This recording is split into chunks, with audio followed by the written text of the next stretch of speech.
Aboriginal health has always been a priority for SAHMRI since its kind of inception. There's 7 themes in SAHMRI and Aboriginal health is one of them. And so right from the beginning, Aboriginal health has been considered to be an important area of work. And obviously we've been led by Professor Alex Brown, who's an Aboriginal medical doctor and professor.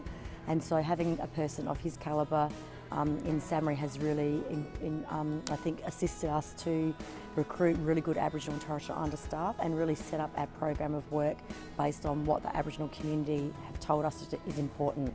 I think the RAP has really helped generate more knowledge around the unequal opportunities that Aboriginal and Torres Strait Islander people do face in society. And if we do want to see these positive changes happen and to see that equality across the board, then it must start with us. And I think that's really what a reconciliation action plan is about and what that can bring to an organisation and make us feel responsible and accountable and hold that to us. Just having a RAP in place that sort of is a commitment to providing a space for Aboriginal people to come and learn the skills, to be a researcher, you know, work in the labs or whatever it might be, whatever their interest may be.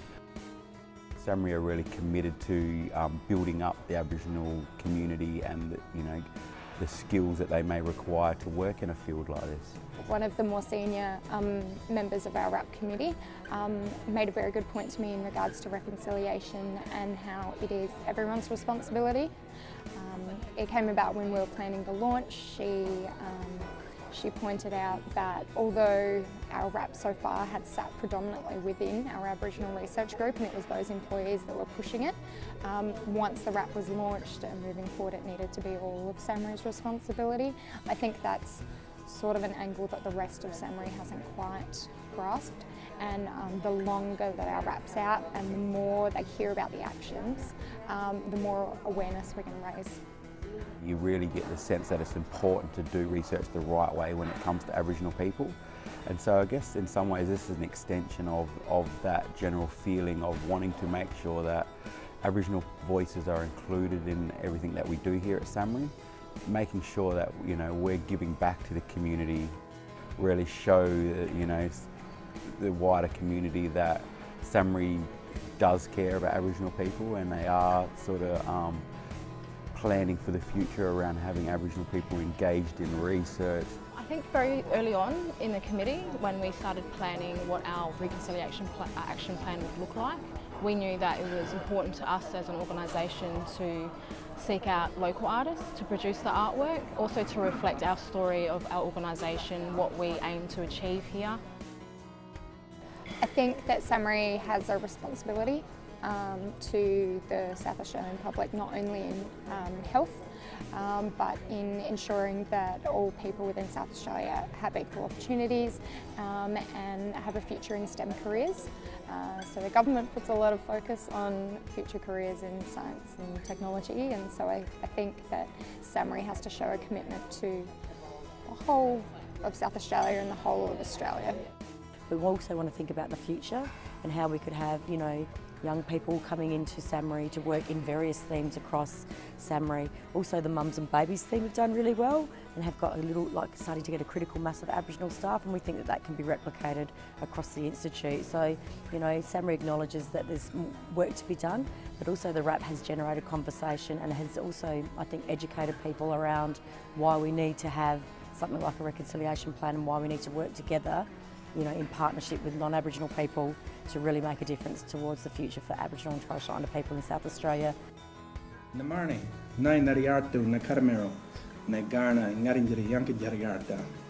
Greetings to you all. My name is Alan Sumner.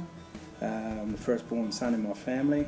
I'm a graphic designer and have been doing artwork for about 10 to 15 years now. And come to talk to you about this wonderful document here, the SAHMRI RAP Plan, and my involvement in this particular document. As you can see, we came up with this beautiful artwork piece that talks about Gutawurra Parry, the River Torrens, which runs behind the SAHMRI building. And also, we were producing artwork like this, so we always like to think of the landscape as it was prior to colonisation, of course. And so picking up the significance of the area. It's always good to engage artists from your particular region. If you're doing some sort of artwork or would like to showcase artwork, having a local artist who is familiar with the stories of that country and able to speak on behalf of that country as well. So I'd like to most certainly pay my respects to my elders and other people that were involved in the consultation process of this wonderful document.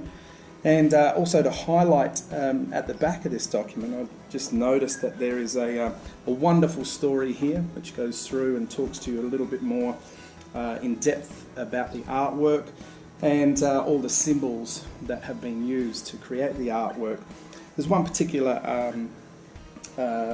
page that I'm just looking at it.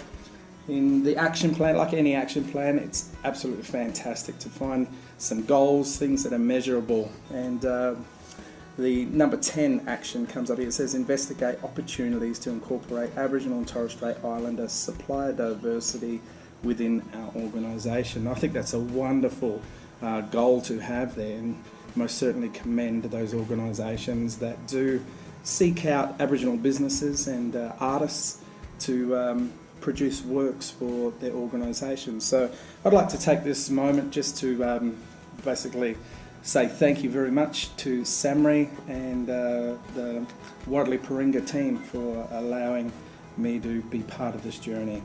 Thank you. Nachalia.